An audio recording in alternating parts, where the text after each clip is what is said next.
من شيء إن أنتم Pasangan calon wali kota dan wakil wali kota Palembang, Ratu Dewa dan Prima Salam, mengikuti pengajian sekaligus doa bersama dengan majelis taklim yang dipimpin istri mantan wali kota Palembang, Romi Herton.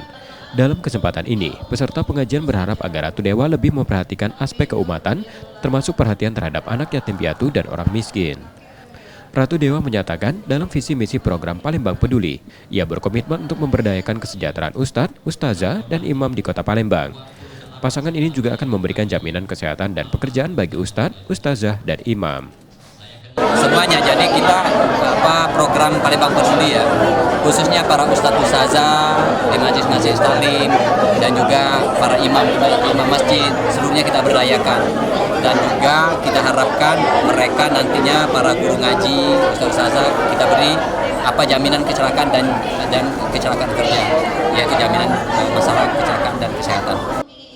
Para jemaah majelis taklim menilai pasangan RDPS sebagai sosok tepat untuk memimpin Palembang, dengan harapan dapat memajukan kota ini ke depan. Nur Muhammad, Kompas TV, Palembang, Sumatera Selatan.